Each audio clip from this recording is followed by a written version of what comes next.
So when we're trying to win our traditional one quarterback leagues in fantasy football, there is one key position that is more important than all others that we have to draft properly.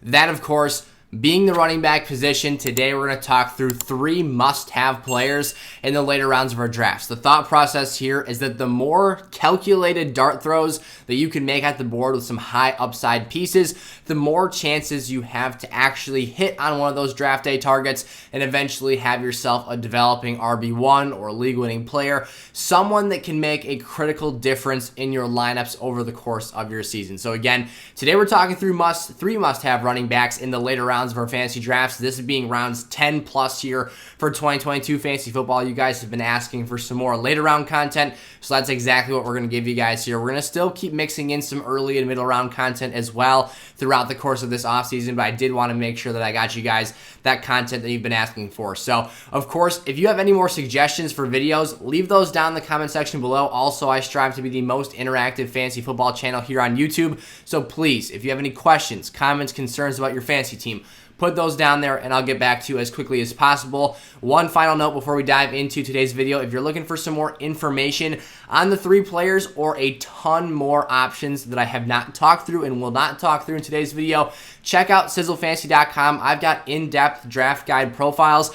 I will put up one of those, for example, on the screen for you guys so you can see what I'm talking about here. But all 3 of these guys in today's video, in addition to over 230 other players, are already live on my website, sizzlefantasy.com. When you purchase access to the 2022 draft guides, you can get access to those for the entire year through this season's Super Bowl by heading over to Underdog Fantasy. You see it up on the screen, using promo code SFS and depositing $10 or more. You use code SFS. That's how they know that I sent you there, and then they're going to in turn let me know that you signed up with the code. I'm going to give you draft guide access for free on the website. If you wait just 2 seconds, I'll have a QR code up on the screen once we switch over into the SFS database here to show you guys the players we're talking through. You can scan that code. It'll take you to download Underdog, and then you can get set up that way. But again, we've got over 235 profiles live on our website right now. Really exciting stuff. By the time you're seeing this video, it's probably going to be well over 250, pushing towards 270 or even 300 total players live in the website. So go check that stuff out, you guys. Thanks so much. We'll see you in the video. Boom. All right, there's that handy dandy QR code for you guys. Again, if you wanted to scan that when you deposit with that code SFS, it should automatically put it in the code field for you guys once you download the app if you scan that code, because it's linked to my affiliate link. However, if it's not in there, just type that stuff in, and then you can get, again, draft guide access through the Super Bowl for just $10. So today, the first guy we're talking through is Chase Edmonds. I've been seeing a lot of buzz in the fantasy community, and rightfully so, surrounding Chase Edmonds. This is a player with phenomenal draft upside. I've actually talked through him a couple of times already this offseason. I forget exactly what videos he landed in, but he's been someone that I've been very optimistic on. I actually had to make the tough choice to sell him recently in a Dynasty league. However, the thought process there was I actually ended up getting a high first-round pick in that Dynasty league. It was too good to pass on for the value, but besides the point, we're talking redraft today. The reason we love Chase Edmonds so much for 2022 fantasy football is because his pass-catching upside gives him legitimate upside to position himself for a low-end RB1 finish. There is probably no chance that Chase Edmonds cracks into the elite realm of RB1 producers this season, but again, that PPR value, that efficiency that he gives you in the receiving game, gives you so much opportunity to have fantasy points scored in your lineups that it's almost a no-brainer here. His ADP right now places him as the RB36, which is the last RB3. So if you've got 3 groupings of 12 running backs, if you're playing in a 12-team fantasy league, your first 12 guys are your RB1s. The numbers 13 through 24 are your RB2s. 25 through 36 would be your RB3s. Again, Chase Edmonds right now, his ADP on Underdog Fantasy, again, promo code SFS, has him as the RB36, which is in that RB3 territory, borderline, like he's about to slip. Now, I don't think he's going to slip because of the positivity in the community right now, but he could potentially slip into the RB4 territory. That is ridiculous value for a guy that brings this much upside to the table. Right now, his draft capital has him going at the first pick in the 10th round of our 12-team format. So There's a lot to like here, and there is a lot of reason to be optimistic and excited about what he brings to the table. I'm prepared to draft Chase Edmonds in the 9th round if that situation arises where I have to do so. But again, the reason we like him is because of his role he can play here as a receiver. He's had a very effective run in Arizona with his first 4 years as a Cardinal doing so, and I've actually pulled some really interesting stats for you guys. First and foremost, though, I want to talk through this Dolphins situation. You do have a spot where there are some barriers to entry. Chase Edmonds is not someone that I'm going to sit here and lie to you guys and try and tell you that he's going to be this bona fide workhorse running back. First of all, he's only 5'9", 205 pounds. Traditionally, I don't really care how tall you are, but I like to see you somewhere between 215, 220 pounds to be a true workhorse RB1. Maybe you can get away with being 210 plus pounds, but again, with the most physical position in sports comes a lot more wear and tear. So the more body armor you've got naturally through built-in muscle, the more you're going to be able to stand up to those blows and be able to be available for extended periods of time. But besides the point, why I think Chase Edmonds is a perfect fit for this offense is because of the situation that Tua finds himself in. I think that this offense is going to be highly predicated around the short passing game, not really forcing Tua to drop back and really need his offensive line to protect him for long periods of time. Quick, getting the ball out of his hands very efficiently to running backs, that being Chase Edmonds out of the backfield because I think he's the most skilled pass catcher on this team. And then obviously Tyreek Hill and Jalen Waddle are the primary targets, two of the best run-after-catch receivers in the entire NFL. But again, Tua is not someone that is this elite deep ball passer. Now, they're going to take shots downfield because they have Tyreek, because they have Jalen Waddle. They can stress the defense at multiple points, and they want to keep the defense honest.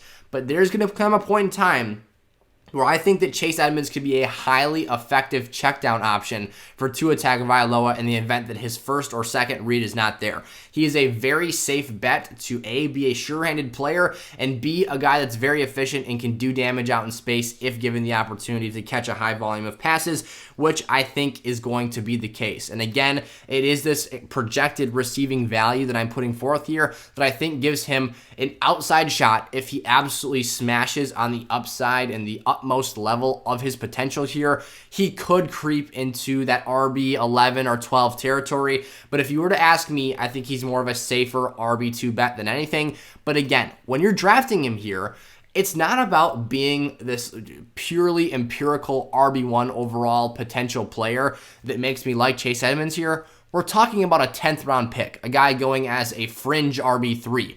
The fact that you can get a player that has top 24 potential at this spot on the board is a draft value steal in and of itself. So I love Chase Edmonds here.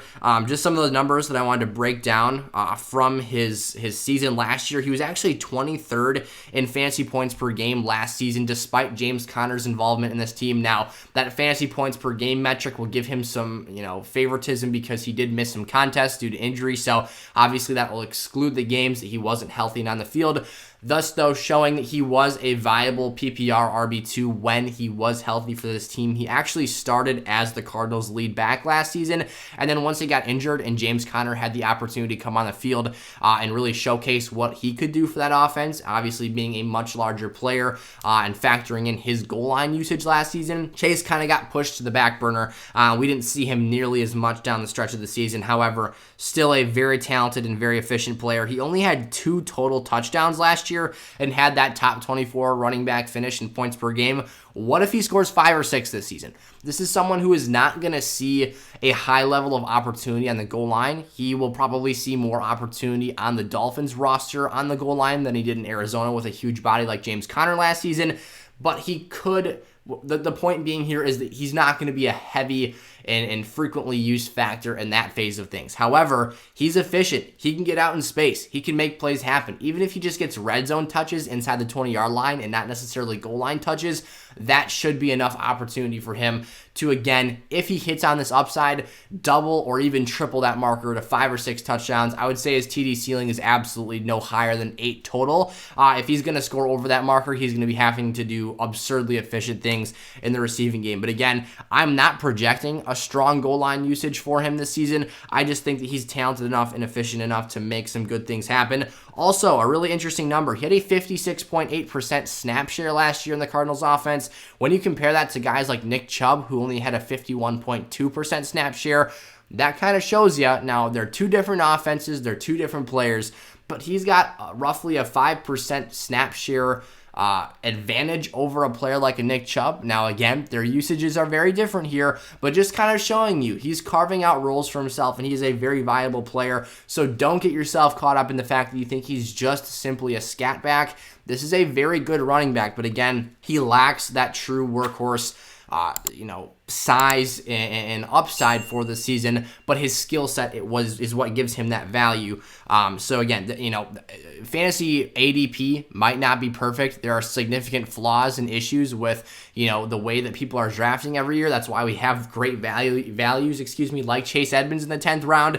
However, ADP in the consensus, the community is not that dumb to let a true workhorse slip down here to the 10th round. So that's not exactly what we should be looking for here. Just a couple more numbers. He was 7th in running back target share last season, so 13.4% of the Cardinals' target share and offensive passing game was directed towards Chase Edmonds. Being top 10 in that metric is very good there.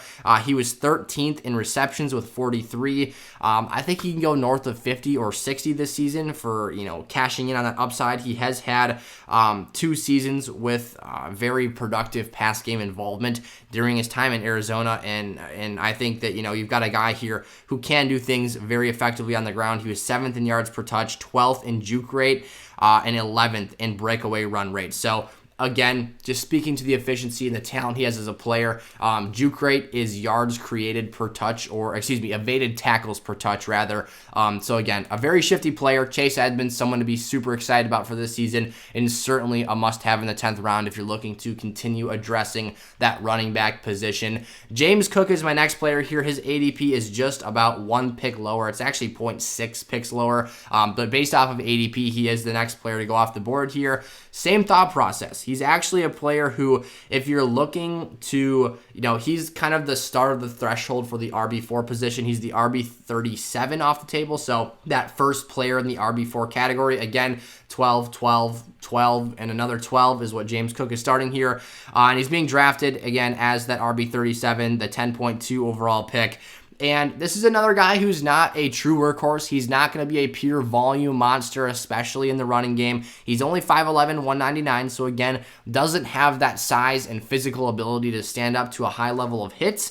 However, this is an offense that provides a significantly valuable opportunity for a player in James Cook, who is the highest draft capital investment at the running back position on this current roster. You've got Zach Moss, who's a middle round pick, Devin Singletary, who was a 3rd round pick, and now James Cook enters in as a 2nd round pick in the top 3rd of that round of this season's NFL draft. So the draft capital alone gives him standalone value because of the fact that he's going to be utilized. Now, again, there are reports that he's not going to be the lead back day one. He's not expected to totally take over this offense. However, the pass-catching involvement in PPR formats is what keeps me so interested in James Cook's fantasy value for this season. This is a very explosive, a player who is actually significantly and quite significantly faster and more explosive than Devin Singletary, their other kind of pass-catching option in this offense.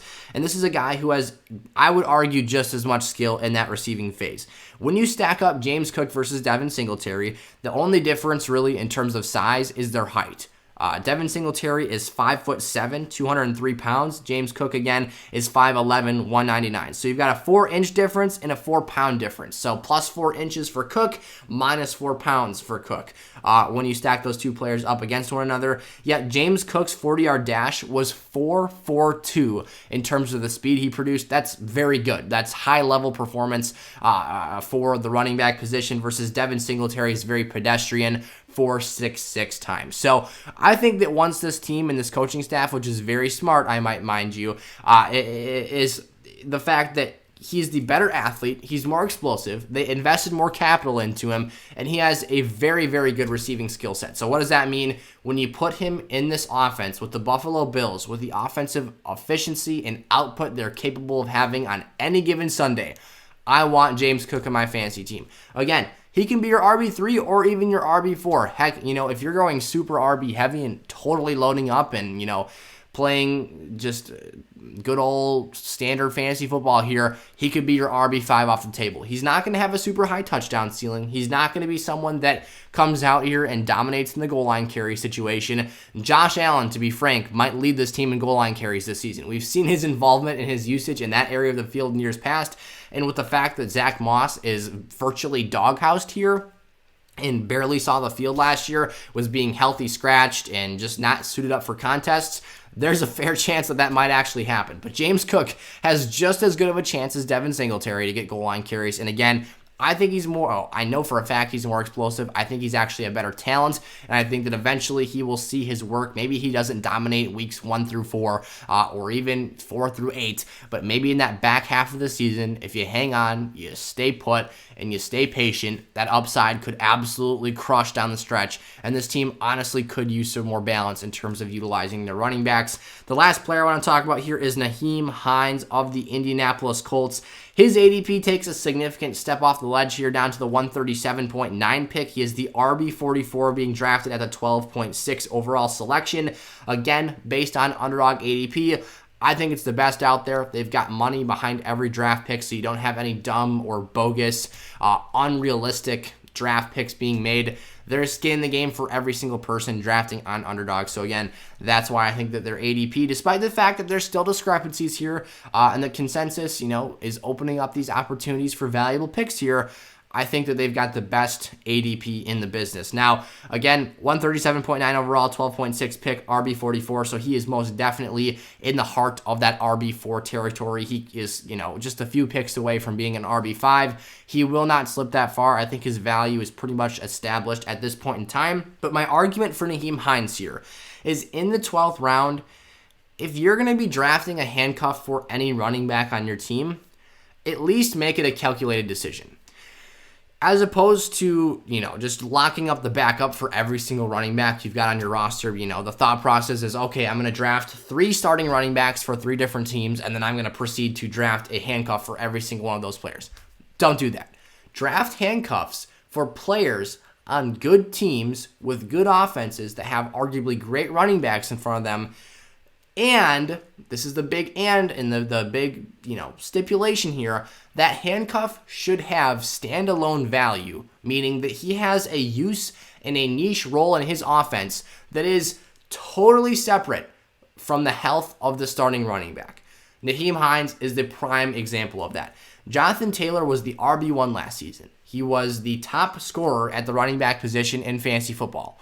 Yet Nyheim Hines had his own situational use as a pass-catching running back for this Colts roster that gives him flex viability at times. Maybe he's a better second flex option than a first flex option, but it gave him, the point being here, standalone value in fantasy football lineups with a arguable case for upside on any given week because of what he brings to the table, because of what this coaching staff asks him to do on Sunday afternoons, Thursday nights, Sunday nights, Monday nights, whatever day he's playing the football game. What Nyheim Hines brings to the table is a pass-catching role. That has been the key here. We've talked through pass-catching involvement in situational use for all 3 of these players today. That is the easiest way to find upside in the later rounds of your drafts.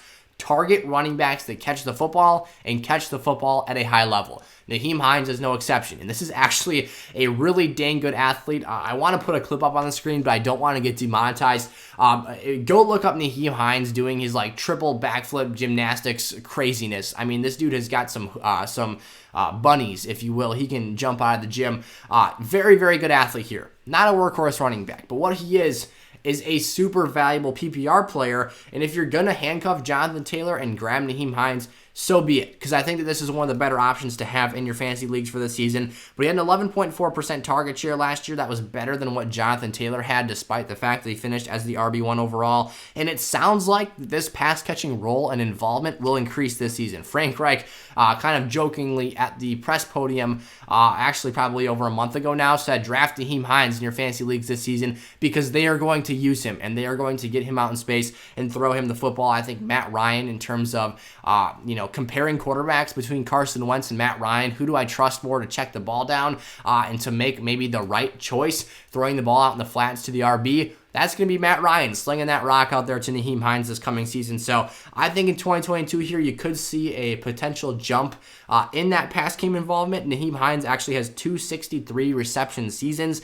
And that's really good. If you can crack 60 receptions in a single season in a PPR format at the running back position, you're going to be doing some nice things here. And he's really efficient, really good out in space. This is a guy that, can take the rock and put it in the end zone from 20 plus yards out because of his athletic ability. And again, this Colts offensive line is pretty good as well. He's not someone we think of as a really great rushing threat, but the last argument and point I will make here for Nyheim Hines is the what if. What if something does happen to Jonathan Taylor? Then you've got yourself an absolute monster on your hands and someone that can definitely hold down the fort in fantasy lineups for however long he's out for. So again, I don't like targeting handcuffs for the sake of having the backup. That's just something I don't want to do. I don't want to waste roster space on someone that, could potentially be a contributor to my lineup regardless of external situations. Nyheim Hines, though, brings that niche value to your lineups with that monster upside in the event that something were to happen to Jonathan Taylor. And for a guy that played all 17 games last year, I don't want to be that guy because I love Jonathan Taylor. I attend the University of Wisconsin, so I am a big fan of JT's. The man's got billboards and posters up everywhere around town. It's very unlikely that at the most violent position in sports, the running back position, you play all games of the entire season in back-to-back years. So Nyheim should be scheduled for some very, very good production this season, and I'm here for it. So thank you guys so much for watching. If you enjoyed today's video, make sure to drop down, leave a like, and click that subscribe button if you're new around here to the SFS channel. Again, we're trying to grow that community, help out as many of you guys as possible for this fantasy football season. And of course, like I offered earlier, put those questions down in the comment section below, and I'll get back to you guys as soon as I possibly can. Also, go check out the draft guides on sizzlefantasy.com. The link's in the description of today's video, or you can use that handy-dandy QR code scanner and go check those out there by downloading Underdog Fantasy and using promo code SFS, depositing $10 or more. They're going to double your money. You put $10 in, you'll get $20 to play with. You put in $100, they'll give you $200 to play with. And again, they will let me know that you signed up, and I will give you access to the draft guides absolutely free. So thank you guys so much for watching. I will see you all tomorrow. Go check out my YouTube shorts I'll be posting today. I'm making a Najee Harris video. I'm not sure if it'll be 60 seconds or shorter, so it might not make it up on YouTube. It will be on TikTok though. Go follow me on that platform. Go check out some of our other social media platforms in the description of today's video. And I will see you guys there. Peace out.